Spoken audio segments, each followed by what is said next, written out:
Good day everyone, my name is Norjiyad Simpal Olong and today I am going to discuss analyzing financial statements and creating projections. So there are three types of financial statements. First is the balance sheet, second is income statement, and the third one is cash flow statement. So in balance sheet, a snapshot of a company's asset, liabilities, and equity at a specific point in time, providing a clear picture of its financial position. So sa balance sheet, dito natin makikita ang ating asset. So ang asset is ito yung mga pag-aari or resources. Then liabilities or mga utang or obligations, and equity, which is natitirang halaga or capital ng business sa isang specific point of time. So parang snapshot ito ng financial standing ng company. So malalaman mo kung gaano kalaki ang assets kumpara sa liabilities at kung gaano kalakas ang financial position. Next is income statement. Income statement, also known as the profit and loss statement. It details revenues, expenses, and net income over a specific period, revealing profitability. So, income statement is tinatawag din itong profit and loss statement. So, ipinapakita nito kung magkano ang kinikita ng business, magkano ang nagagastos, at kung magkano ang natitirang net income or yung kita ng iyong business. So, nakakatulong ito para malaman kung kumikita ba or nag-work ba yung business mo or nalulugi na. Next is cash flow statement. So, cash flow statement categorizes cash inflows and outflows into operating, investing, and financing activities, showing how cash is generated and used. So dito sa cash flow statement naman, sinasabi dito na sinusundan ang paggalaw ng pera ng business kung saan galing yung cash or yung operations, investment, and financing, at kung saan ito napupunta. So importante ito kasi kahit kumikita ang negosyo mo, sa income statement mo, kung walang cash flow, pwedeng magka-problem sa liquidity o sa pagbayad ng mga obligations sa iyong business.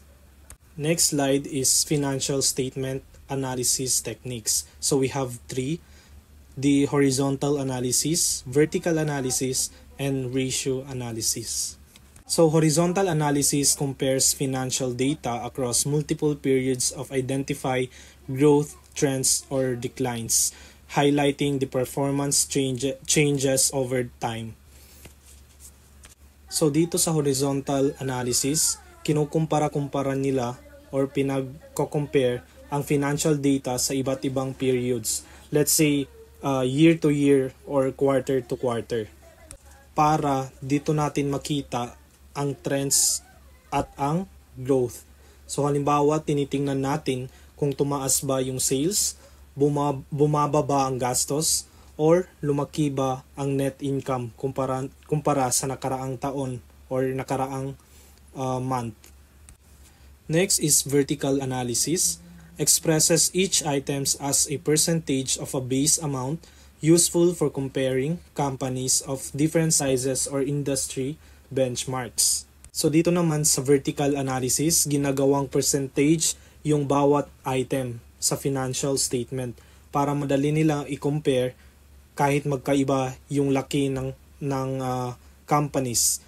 Let's say, pwede mong tingnan kung ilang percent ng sales ang napupunta sa cost of goods sold o kung ilan ang percent ng asset ang galing sa iyong liabilities. The third one is ratio analysis. It uses various ratios to assess liquidity, profitability, leverage, and efficiency, providing deep insights into financial health. So sinasabi naman dito, gumagamit tayo ng financial ratio or para sukatin kung gaano ka profitable, kung gaano kumikita, gaano ka liquid or ka leverage at ka efficient yung isang business. So halimbawa ng tinitingnan natin dito isang current ratio para malaman kung kaya bang bayaran ng business ang short-term obligations or ang return on equity or yung ROE na sinasabi, para malaman kung gaano kalaki ang kinikita based sa investment ng owners ng isang business. Next is common tools used in financial analysis. So dito medyo familiar na tayo dito kasi most of us is ginagamit to. Excel, widely used for calculation, trends analysis, and complex financial modeling due to its flexibility and powerful functions. So ang Microsoft Excel is super sikat kasi ito yung isa or kaya nito gumawa ng automated computations, yung automatic na siya mag-compute kapag na-input mo yung isang number. So, pwedeng gumawa ng templates para sa ratio analysis at iba pa. Next is accounting software. So, tools like QuickBooks or SAP automate record keeping, streamline financial reporting, and ensure data accuracy. So dito naman sa accounting software, tinutulungan tayo sa pag-record ng transactions at pag-generate ng financial reports na ready na for analyzation. Next is the dashboards. Dashboards, visual tools that provide real-time monitoring of key financial metrics, enabling quick insights and decision-making. So sinasabi dito is yung visual tools na nagpapakita ng real-time financial metrics. Halimbawa nito is yung sales, expenses, and cash flow para mabilis nating makita ang status ng business at makagawa ng mas informed na decisions. Next is pag-usapan natin ang financial projections.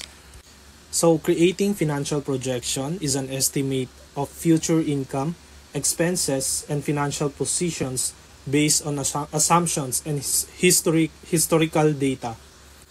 So the purpose of this is to plan budgets, seek funding, and guide strategic decisions, providing a roadmap for future growth. So dito is parang prediction kung ano ang magiging financial performance ng business mo sa future. So based sa historical data at mga assumptions ang financial projections. So for example, kung alam mo na tumaas ang sales mo ng 10% kada taon for the last 3 years, let's say 3 years, pwede mong i-project na magtuloy-tuloy or ipagtuloy-tuloy ito hanggang sa susunod na taon. So kasama sa projections ang estimation ng revenues, expenses, net income, and financial position. So this is one of the most helpful sa pagplano ng budget, pagkuha ng investors or loans, and also sa paggawa ng long-term strategies. So nakakatulong din ito para maging handa tayo sa future challenges and kung ano pa ang magiging future opportunities ng isang business or ng business natin. Next is building pro forma financial statements. So we have 3. So first is the pro forma income statement. Next is pro forma balance sheet. Next is pro forma cash flow statement. So sa pro forma income statement, predicted revenues, cost, and profit, offering a forward-looking view of profitability. So sinasabi dito na pinapakita ang sa pro forma income statement ay pinapakita ang expected revenues, expenses, and net income based sa mga assumptions and sa mga historical data. So nakakatulong ito para i-forecast kung kikita ba ang iyong business in the future. Next is pro forma balance sheet.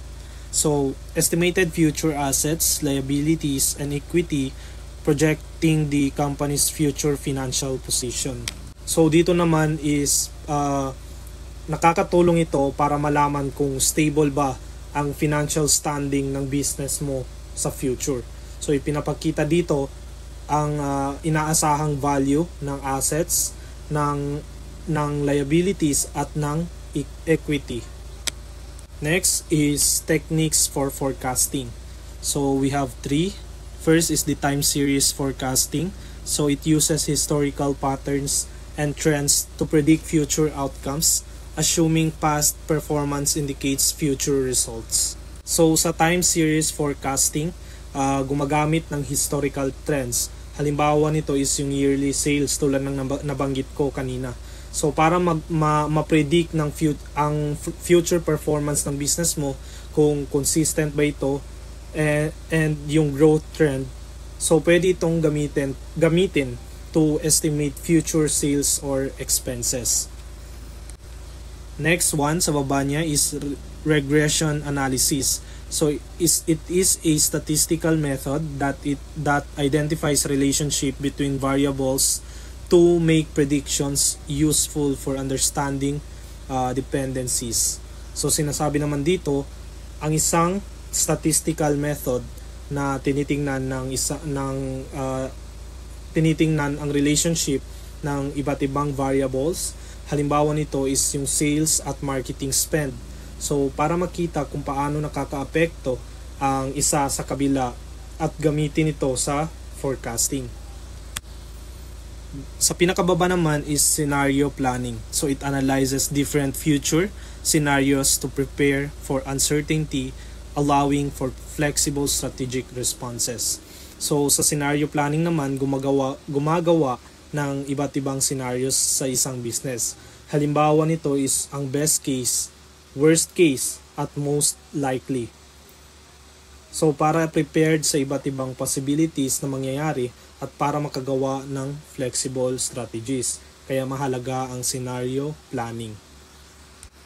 Next is practical applications and the conclusion. So number 1 is budget planning, allocating resources effectively based on expected income and expenses. So ang budget planning daw is pinagpaplanuhan ang allocation ng resources. Halimbawa dito is gastos sa marketing, gastos sa production, and also yung salaries na nagagastos. So based sa expected income at expenses. So sa number 2 naman is investment appraisal. So evaluating potential investments using metrics like NPV or ROL. So tinitingnan dito kung worth it ba ang investment gamit ang metrics na return on investment or ROI at net present value or ito yung NPV para malaman kung kikita ba sa long run yung business mo. Then the third one is business valuation. So it is estimating a company's worth based on projected performance. So sinasabi naman dito is ini-estimate yung value ng isang business. So useful ito kung paano pinaplano ang pagbenta ng shares or maghanap ng mga possible investors sa business mo. So financial analysis and projections are vital tools for understanding business health, planning, growth, and managing risk. So the best practices includes combining historical data with informed assumptions and using multiple forecasting technique to enhance the accuracy and the adaptability. So sinasabi naman dito is ito ang financial analysis or financial statement and projections is powerful tools para mas maintindihan natin ang business situation para magplano sa develop or growth ng business mo at ma-manage ng maayos yung mga possible risk na dumating sa business mo. So by using historical data and iba't ibang forecasting methods, mas magiging reliable at flexible ang ating business planning. So that's it for today. I hope you learned something from this topic. Thank you everyone for listening.